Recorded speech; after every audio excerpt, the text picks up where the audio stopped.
Let's say that you want to launch the next Facebook for older adults of the world. It has everything: family support, social support, and healthcare support. You have an awesome technical team and you have thought through every challenge that people above 65 face. Now, will your app be a success? Well, it depends. From the description that you just gave, it seems that you're very proud of the technical prowess of your team. And the audience you're trying to target isn't very tech savvy. So even if you add hundreds of cool features, it wouldn't matter. This app actually exists and is called Papa Pal. And this was one of the challenges that the founder Andrew Parker faced. Let's dive into it. Hey everyone, if you're new here, then I'm Rig, and in this channel we discuss tips, tricks and strategies that help SaaS startups go from 0 to 1 million ARR in 12 months or less.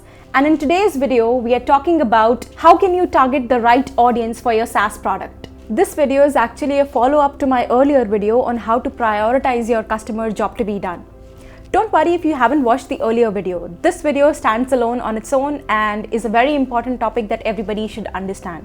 But to quickly recap what we discussed in the earlier video, we saw how to find your product positioning. You have to know the end outcome that customers want to achieve using your product. And we think about this with different use cases of your product. We looked at the example of how an e-commerce review tool can be used in 3 different ways. One, where the store owner is optimizing for the use case of collecting reviews and seeing how happy customers are with his or her product. And second, where the store owner had just started out, he or she could not afford to give any discounts in exchange for reviews and wanted to use the tool to do SEO and optimize his or her store on online platforms like Shopify. There was also the third use case of collecting customer feedback using the review tool, but that's the use case that we chose not to optimize for. Understanding these different use cases allowed us uncover the deeper motivations behind why customers opted for our tool and also helped us see how to evolve the product for that audience. So when you're considering which use case you should optimize your product messaging for,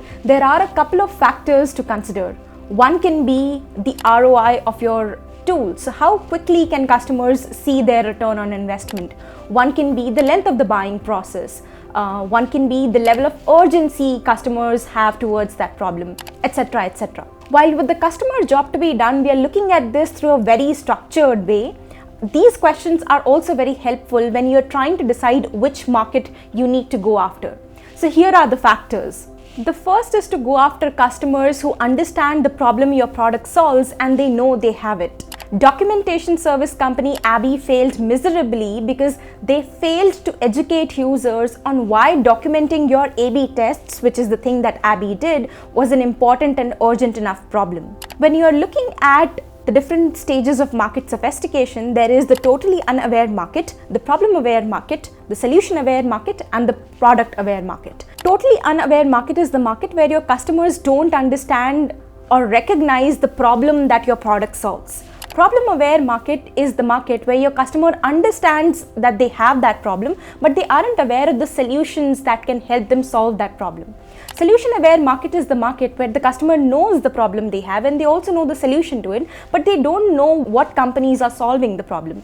Product-aware market, on the other hand, is the market where your customers know the problem your product solves, they know the solution to it, and they are also aware of the different competing solutions that can help them solve that problem. And it's wise to never go after a totally unaware market, because then you have to sell the customer on why they should be solving that problem, why that problem is big enough that they should be concerned about solving it. Then you have to sell the solution to them, that is why your way of solving the problem is the one they should be thinking about. And then you also have to sell them on why your product in that type of solution is the best one. And this is a lot of work, right? The second is going after customers who are accustomed and willing to pay for value. So let's say that your company creates video templates for small business owners, and there are 2 particular use cases and you have to prioritize one. One is small business owners who have just started creating content, and one is small business owners who already have some pieces of content, but probably their existing content, maybe it's text form, and that has become too dull and boring, and they want to make something fresh and unique with video. In this situation, you should go after the second use case, and that's because people who already have created some form of content in the past know how challenging it can be to always keep coming up with new ideas and keep up with the content game. Third is high expansion and upsell potential. So it's good to go after customers who can grow inside of your solution. And ClickFunnels is a great example of this. This is also more of a pricing strategy than a factor to decide which market or customers you need to go after, in the sense that you need to look for more usage-based pricing so that your customers can grow inside of your solution, rather than having a fixed price where customers have to cancel because your product or solution can no more serve them or their needs. So go after customers where you see a lot of cross-selling and upselling potential in the market. The next is to go after customers who congregate in ways that you can target. So it's much easier to target people if they come together on Slack communities, online forums, or groups. Let's say you had an AI voiceover solution and you were given the options to choose between agency owners and marketers. Then go after marketers, I would recommend, because there are a lot of online communities that target marketers. Marketers congregate in ways that you can build campaigns around that category of people. As for agency owners, I don't think that's specific enough. The next is to go after customers who need minimum hand-holding to get value.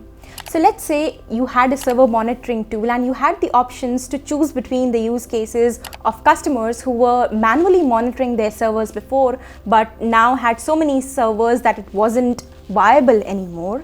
And the second option, let's say, was to go after customers who were using some solution before, but that solution had become untrustworthy and unreliable.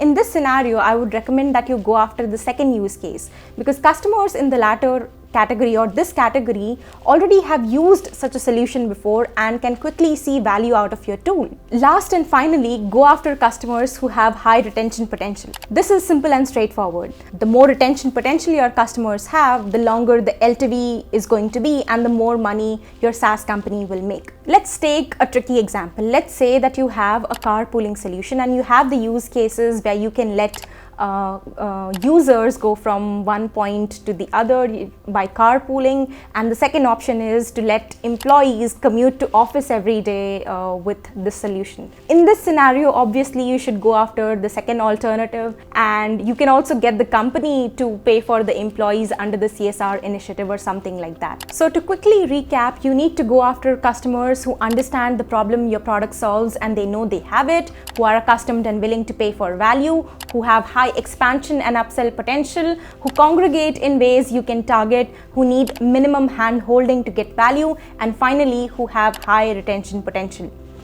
I hope this video was useful. As always, this is Mrig, and I'll see you in the next video.